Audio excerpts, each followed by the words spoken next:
mu amee solo ci doomi aadama Derneville de doy nañoo centre de santé référence centre de santé référence centre de santé référence Anen Mbaye Derneville dalal suñu xel centre de santé référence centre de santé référence centre de santé référence Anen Mbaye Derneville dalal suñu xel paludisme tension diabète tuberculose ki mu dal sonal la lool ñëwal fii ñu fajal la ko propreté sécurité hygiène accueil mooy seen yitte médecine pédiatrie bologue labo maternité. Amis internautes du centre de santé Anen Mbaye Derneville de Ouakam ñu ngi leen di nuyu di leen dalal tey fi nga xam ne mooy centre de santé Anen Mbaye si beneen édition tey ñuy def entretien avec ki nga xam ne mooy le secrétaire exécutif du centre de santé Anen Mbaye muy Pape Birame Diouf monsieur Pape Birame maa ngi lay nuyu. maa lay fay Sidia. jërëjëf Pape Birame tey ñu dalal la fi nga xam ne mooy si centre de santé bi tey kat mooy Pape Birame. waaw Pape Birame Diouf benn doomu Ouakam la di dëkk Guissor di un serviteur de sa communauté waaw di liggéey fii nekk ci CDS bi waaw comme secrétaire exécutif du comité de développement sanitaire. jërëjëf Pape Birame tey ñu bëggoon xam rek boo waxee le comité de développement sanitaire muy CDS lan mooy rôle CDS. waaw Sidia si boo xoolee affaire rôle CDS comme ni ma ko laajee dama lay delloo rek si manuel de procédure CDS yi nga xamante ne dafay wax ne le comité de développement sanitaire est une association de participation à l'effort de santé publique dont la vocation est de contribuer avec l'État et les collectivités à la promotion de la santé des individus, des familles et des communautés, la promotion de la participation des populations à toutes les étapes de l'identification et de la résolution de leurs problèmes de santé, la mobilisation des populations pour la promotion de la santé et de l'amélioration de la qualité des prestations des services de santé, la promotion de la solidarité pour l'accès aux indigents et groupes vulnérables aux soins de santé, la promotion pour le financement de la santé auprès des collectivités territoriales, des partenaires techniques et financiers et autres partenaires, la gestion concertée avec l'État, les collectivités et les structures assimilées, aussi la promotion des mutuelles de santé, la gestion transparente des ressources, comme aussi mën nañ ci boole tamit bu ñu neexee la diversification des prestations de qualité. di wax internetu centre de santé Anen Mbaye Derneville yéen a ngi ba tey seen émission entretien ak ki nga xam ne mooy monsieur Pape Birame Diouf Pape Birame dañu bëggoon a xam rek bu ñu waxee CDS wax gestion kon dama bëggoon xam rek yéen ba ngeen ñëwee fi nga xam ne mooy centre de santé Anen Mbaye Derneville dama bëggoon nga defal ma tuuti rek état des lieux lan ngeen fi fekkoon comme infrastructure ak lan ngeen fi fekkoon comme ay services yoo nga xam ni doon na fonctionner fii ci centre bi. waaw bon s'il y a par rapport loolu xam naa ne bu ñu defee juste delluwaat ginnaaw bi ñuy ñëw wax dëgg yàlla fekk nañ fi comme infrastructure muy centre boo xamante ne bu rafet bu mucc ayib. moo xam ne tey jii la commune avec les partenaires yi nga xam ne les éléments français au Sénégal ñoom ñoo leen uti ji woon pour que ñu defaraat ci centre bi ñooñu bi ñu ñëwee fekk nañ fi bâtiment bu dëgg yàlla bu rafet macha allah boo xam ne tey jii bëriwul ci structure sanitaire yu mel noonu ci réew mi bon pour juste pour wax ne fekk nañ fa dëgg yàlla bâtiment boo xamante ne macha allah bu mucc ayib. waaye itam fekk nañ fi lu si mel ni service médecine. fekk nañ fi benn unité de laboratoire. fekk nañ fi benn unité de vaccination. fekk nañ fi aussi benn service maternité. ak benn gynécologue. noonu daal mooy li nga xam ne fekk nañ ko fii. jërëjëf Pape Birame ñu bëggoon xam aussi depuis lors yéen ba ngeen fi fekkee loolu yëpp yan action la yéen seen CDS bi def lan ngeen def fi nga xam ne mooy centre de santé bi lu ñu mën a noter si loo xam ne bokkul ak li fi nekkoon. waaw xam naa ne si liñ fi fekk ak liñ fi jot a def. tey jii su may lim boo xoolee fi ma jógee. dans un premier temps la fekk nañ fi. service médecine. mais fekk nañ fi service médecine ben foofu amélioration yi nga xamante apporté nañ ko. mooy on a médicalisé les gardes. parce que booy xool centre de santé si normes yi dañuy wax ne médecin yi kese moo am droit consulter si centre de santé. bi ñu ñëwee fekkoon nañ fi ay infirmiers yoo xamante ne peut-être ñoom ñu ngi doon consulter. mais avec aussi l'appui du maire monsieur Samba Bathily Diallo président du conseil de direction jàppale nañ ñu si lépp ba tax na tey jii ñu médicaliser maanaam médecins yi kese ñoom ñooy consulter. comme ni ko yoon waxee. fekk nañ fi comme ni ma la ko waxee si njëlbeen wax nañ leen fekk nañ fi unité de laboratoire. maanaam unité de laboratoire fekk nañ ko fi avec un personnel très limité. parce que y avait juste 3 à 4 éléments ci laboratoire bi. mais fexe nañ ba tey ji ñoom jóge nañ de 3 à 9 agents ci biir laboratoire bi. donc renforcer nañ ko non seulement en ressources humaines qualifiées. mais aussi tamit renforcer nañ aussi parce que jëlee nañ ko ci une unité de laboratoire à un service laboratoire. un service de laboratoire de biologie médicale. maanaam am na médecin parce que service. bu fekkee ne un médecin jiitewu ko. du service c'est une unité. voilà léegi moo tax léegi bi ñëwee loolu bokk na ci li nga xam ne def nañ ko.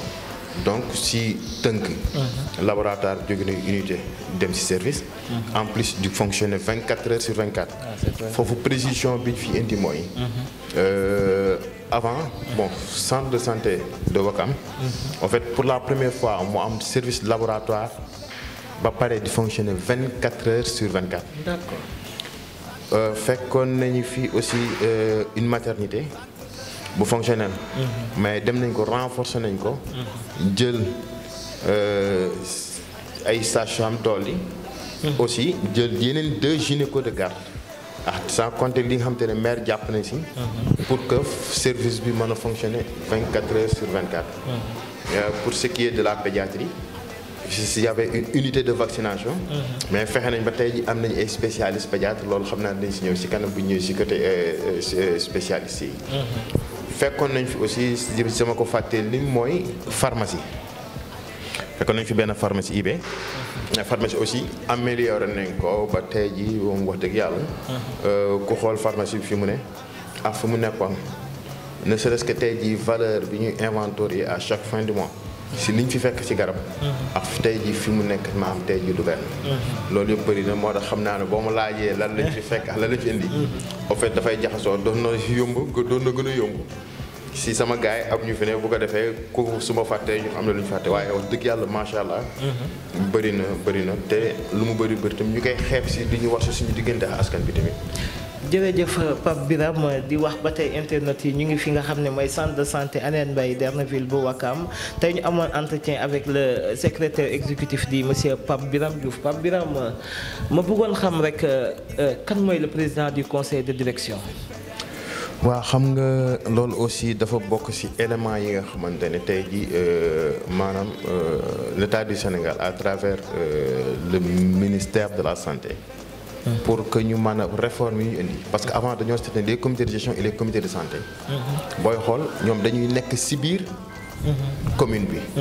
mais ci biir commune bi ñu nekk en fait maire bi amu ci woon. maanaam joxuñu ko woon ci dogal bi nga xam te moo ci war. wala tey jii daan na am tey jii bon boo ñëwee élection maire bi laa ñu koy rendre compte peut-être élection yi di ñëwaat. mais tey jii dañu ñëw indi ak réforme bi def le maire muy le président du conseil de direction. mu ànd ci ak ñaari conseillers municipaux mais moom mooy diriger conseil de direction bi aussi loolu tamit mu indi tey moom surtout ak jamono fi mu toll. avec la décentralisation nga xam te ne la santé fait partie des compétences transférées. moom tey jii boo ñëwee fu mel ni centre de santé Hann Mbaye Derneville nga xamante ne tey maire bi moom mooy fay ndox mooy fay courant mooy fay moo recruter 60% du personnel bi fi nekk. mooy monsieur Samba Bathily Diallo. Monsieur Samba Bathily Diallo, le maire de la commune de Ouakam, que nous remercions aussi de passage parce que lu ñu fi tey def ci réalisation tey. maanaam moom. moo ko waral lii tax parce que tey ji amu ci lenn lu nga xamante ne dinañ ko def ci biir. parce que ñun boo xoolee dañuy wax ne le secrétariat exécutif. maanaam c'est l'organe exécutif. mais tey ji organe bi nga xamante ne fa la ñu jëlee les décisions. foofu mooy maire mooy le conseil de direction présidé par le maire. nga xamante lii mu validé. loolu ñun ci loolu la ñuy taxaw. sàmm ko jéem a fexe maanaam veiller à l'exécution des décisions qui ont été prises au conseil de direction. Voilà noonu la kon juste pour leeral la. le président du conseil de direction de chaque CDS. c'est le maire de la commune. bi nga xamante ne mooy abriter CDS boobu. waaye tey jii bu ñu ñëwee fii Ouakam c'est le maire monsieur Samba Bathily Diallo. nga xamante ne wax dëgg yàlla ñu ngi koy sant bu baax parce que lu ñu def ci lu bari. moom moo ci jàpp. jërëjëf Pape Birame di kontaan bu baax a baax ci leeral yi nga def ñu ñëw ci li nga xam ne rek ba tey mooy gestion mais dañuy ñëw ci li nga xam ne mën nañ ko wax moom mooy projection parce que tey bu fekkee ni fekk ngeen fi ay service ngeen améliorer yokku parce que ci li ma dégg nga wax yépp da ngeen améliorer lu bari donc tamit aussi am na yoo leen fi def yoo xam ne amu fi woon du moins donc bëgg nañ xam seen projection ci lan la yan projection ngeen am en cours yu nekk en cours. bon projection yi xam naa ne bon c'est juste une suite logique. boo xamante ne dafay fekk ci tey li ñu waxoon depuis le début parce que ñun bi ñu ñëwee en fait comme fekkoon nañ fi centre boo xamante ne c'était pas aussi fonctionnel. ni fréquenté parce que aussi pour que centre mën a fonctionner il faut qu'il y ait la fréquentation. maanaam fréquentation bu ñu ñëw te nit ñi pour ñu ñëw. il faut que ñu améliorer faj bi. parce que tey jii ak nu mu manti demee bâtiment lu mu rafet. ak lu ci manti am ci biir. bu fekkente ne faj bi jaarul yoon. maanaam lii nit ñi war a soxla pour faj. amu fi. tey jii nit ñi di wër ci biir structure yi amu fi. maanaam amu yow boo limité rek da ngay limité sa fréquentation. maanaam boo limité ci offre bi ngay proposer. da ngay limité sa fréquentation. bon ba tax na ci kaw loolu bi ñuy wax léegi bon bëri na parce que au fait di njëlbeen bi moo nekkoon pour que centre bi nekk un centre de santé de référence. et pour que mu nekk un centre de santé de référence dafa am yenn yu bëri ci mais ba si pour que mu nekk un centre de santé de référence tey jii am na ci yu bëri yoo xamante ne ñu ngi ci mais dafa am benn affaire bu ñu manqué mooy c'est la capacité d'accueil qui est très réduite. qui est juste de 18 à 20 lits.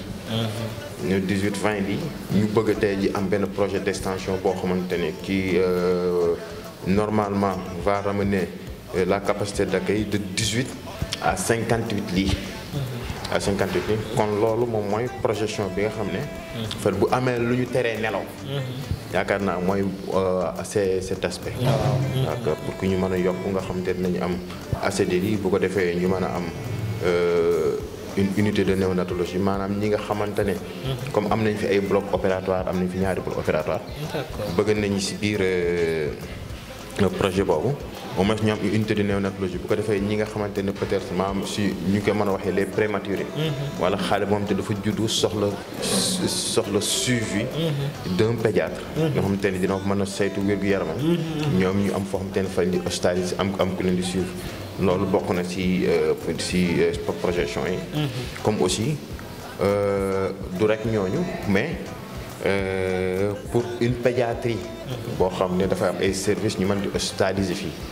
loolu bokk na ci aussi tey jii amuñu assez de place pour ñi nga xamante ne ñoom lañ fi opérer. aussi pour que yeneen services yëpp. parce que am na ci aussi 8 spécialités yoo xamante ne ñu ngi fi. donc li ñu mën a jël. li ñu mën a jël en charge bari na. parce que ressources humaines bi mu ngi fi am na yu bëri mais juste li xaw a manqué tuuti mooy les places. waaw moo tax projet bii ne suñu kanam. te tere ñu nelaw comme ni ma la ko waxee mooy le projet d'extension. jërëjëf Pape Birame internautes yi ba tey yéen a ngi seen entretien avec ki nga xam ne mooy suñu xarit di monsieur Pape Birame Diouf di le secrétaire exécutif du CDS du centre de santé Hann Mbaye Derneville di fàttali internautes yi rek mën ngeen ñuy suivre sur YouTube Twitter Instagram LinkedIn si bépp plateforme Hann Mbaye Derneville ba si suñu site internet bi du www.centre-de-santé-amd.sn. Pape Birame ñu ñëw si li nga xam ne mooy plateau technique bi. ak ñi nga xam ne mooy spécialistes yi nga xam ne am nañ fi nga xam ne léegi mooy Hann Mbaye Derneville dégg nañ que ne léegi Hann Mbaye Derneville vraiment relevé na plateau technique am na différentes spécialités yu fi am loolu damay bàyyi nga wax ko askan bi. waaw tey jii boo xoolee tey boo ñëwee fii ci centre de santé Hann Mbaye Derneville di nga gis ne am nañu bon bu lii ñu jotul lim sànq bu wëyee muy médecine bi laboratoire bi. Peut-être unité de vaccination bi. ak pharmacie IB comme dépôt central bi bu yooyu wéyee. da ngay gis ne fii ci centre bi am nañu fi léegi chirurgie pédiatrique. am nañu aussi des consultations pédiatriques. am nañu dermato. am nañu cancéro. am nañu urologie. am nañu ORL. qui maintenant est devenu un service. am nañu ORL bon bañ a juum am nañu aussi orthopédiste waaw yooyu pour bu fekkente ne amul yu ma fàtte tamit ci lim bi. dermato am na fi. waaw dermato aussi am na fi. waaw yooyu yëpp nekk na yoo xamante ne léegi am na fi. te c'est à proximité maanaam jege na leen te tey tey daanaka même bu fekkee ne li nga xam te moom lañ koy fayee. si boo génnee. tey jii là déjà boo ñëwee fii li gën a motiver lool sax avec les instructions du maire. maanaam si lu ñu maire digal. mooy tey jii lii nit ki war a xëy dem di ko uti ji feneen. paas war ko si fekk. coono war ko si fekk. maanaam ak yeneen tey jii lu su mel ni teel a jóg. paas dem paas ñëwaat. te c'est les mêmes compétences et c'est les mêmes personnes. boo xoolee tey jii ñi ngay fekk fii ñoom ngay fekk Albert Royer si wàllu pédiatrie. boo demee si yenn hôpitaux yu mag aussi ñi ngi fay fekk ñoom nga fiy fekk fii nii. ndax ñoom macha allah ñu ñëpp sont des anciens internes. yu xarañ te man li ñuy def aussi. voilà léegi loolu mooy li nga xamante ne am na fi comme lu fi dollee ko si li fi amoon. jërëjëf Pape Birame ñu ngi suñu coppaandaw émission vraiment di am kontaan dalal la tey suñu entretien ñu bëggoon xam rek lan ngay tàggatoo ak askan wi ak lan la population bi mën a xaar si Hann Mbaye Derneville. waaw xanaa balaa may tàggatoo. da nga may tuuti d'abord ma dellu si waat si le président du conseil de direction le maire Samba Bathily Diallo. ñu ngi koy nuyu sax de passage. ñu di ko nuyu di ko aussi sant di ko gërëm. si suñu tur ak turu askan bi yëpp. ndax effort yi bëri na. ñun daanaka bi ñu xoolee rek si wàllu bi passé bi ñu defee si pour l'année 2020 si je me trompe si l'année 2020. maanaam 106 millions def na ko injecté na ko fi. si loo xam ne peut-être feeñul siwul moom waxu ko. waaye tamit baax na nga di ko wax ndax ñaari mbir. ndax donte ne la santé fait partie des compétences transférées mais c'est pas une obligation pour moom mu def ko une priorité. donc bu ko defee priorité comme ni mu ko defee priorité comme ni mu defee priorité aussi. l'éducation. maanaam dafay jar ñun. ñu sant ko gërëm ko. si li nga xam te ni mu ñu taxawoo. te yemul si loolu tey jii recherche nañ fi daaw ay kits césariennes gratuites yoo xamante ne may na ko. may ñu aussi ay jox ñu dotation en médicaments. loolu yëpp mu nekk loo xamante ne def na ko ci luñ ko war a sante gërëm ko te itam bépp projet bu ñu am bu ñu xalaatee. bu ñu ko waxee au contraire li mu ñuy wax mooy. peut-être idée bi baax na. waaye bu ngeen yokkee lii ak lii mu gën a baax. waaye yéen seen cible dafa tuuti. gën leen ko yokk. donc moom il voit plus grand quoi. toujours maanaam dafay mel ni tey jii da ngay ñëw sax moom bu la expliqué dafay mel ni yow da ngay ñëw fekk loo xamante ne xalaatoon na ko parce que seulement que daf ko génneegul woon. loolu tamit ñu ko ci sant bu baax a baax. itam di sant aussi population bi. ci confiance bi parce que gis nañu ni ñuy ñëwee ak tey jii comprendre nañu message bi que ne centre de santé Hann Baydara Ville seen centre de santé la. maanaam population bi ñoo ko moom. mais encore aussi ñi ko gën a moom mu gën a jege gën a yey muy la population wakamoise. parce que la santé comme dafa am une dimension universelle. mais gën a jege gën a yey te fi ñun ay doomu Wakaam lañ di liggéey pour waa Wakaam ñoom te ñoom ñoo ñu fi teg. comprendre nañ ko ba fi ñu toll nii gis nañ ne yëg nañ ne ñu ngi ñëw bu baax. parce que suñu statistique. itam mu ngi koy wane. di leen sant di leen gërëm di leen wax tamit ne. ñun ñu ngi fi juste pour di leen servir.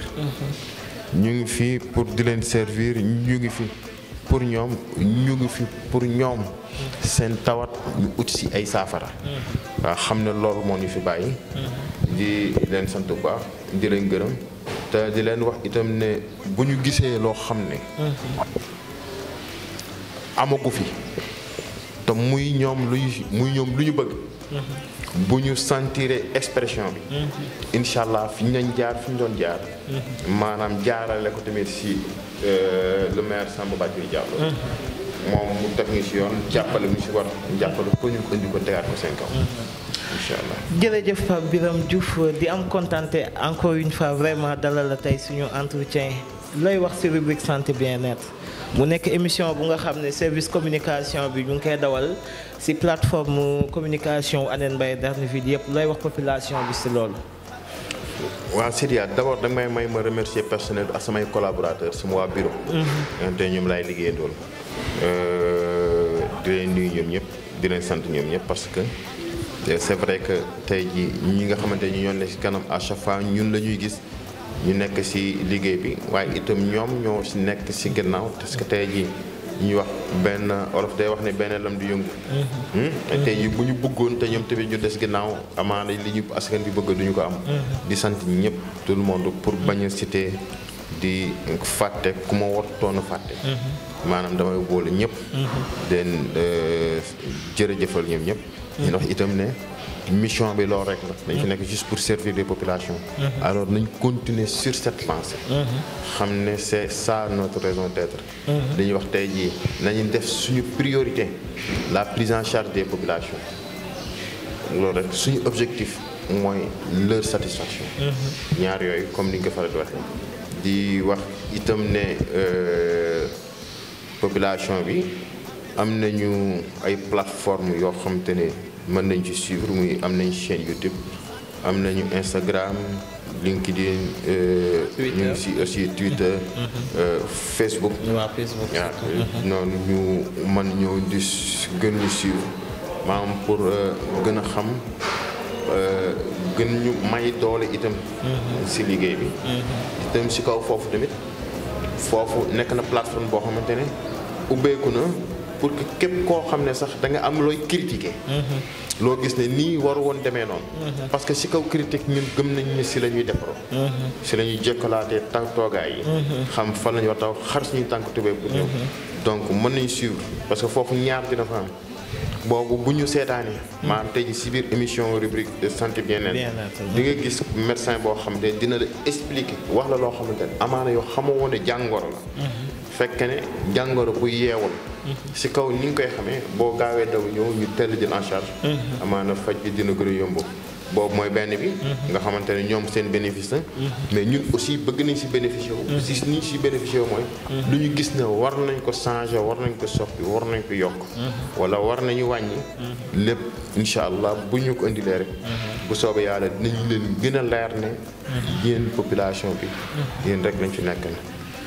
jërëjëf Pape Birame di kontaan vraiment encore une fois di wax internet centre de santé Hann Mbaye Derneville tey di leen andiloon si li ngeen xam ne mooy seen entretien dalaloon le secrétaire exécutif di suñu xarit di monsieur Pape Birame Diouf di leen jox dig daje rek si yeneen programme yoo xam ne xaar leen ko fii si biir Hann Mbaye Derneville suñu site internet www.centre-de-santé-amd.sn ak suñu chaîne YouTube bi di centre de santé Hann Mbaye Derneville xaar leen foofu am na émission rubrique santé bien-être yoo xam ne dina daw pratiquement chaque 15 jours ngeen leen ko suivre dina am solo ndax spécialistes yi nekk fii yëpp dinañ def ay émission développer ay pathologie wax lan mooy jàngoro lan mooy feebar kon ñu ngi leen di dox dig daje ba beneen Pape Birame jërëjëf. jërëjëf Sidia. weer gu yaram nu mu amee solo ci doomi aadama Derneville de doy nañoo centre de santé référence centre de santé référence centre de santé référence Hann Mbaye Derneville dalal suñu xel centre de santé référence centre de santé référence centre de santé référence Hann Mbaye Derneville dalal suñu xel paludisme tension diabète tuberculose ki mu dal sonal la lool ñëwal fii ñu fajal la ko propreté sécurité hygiène accueil mooy seen yitte médecine pédiatrie bologue labo maternité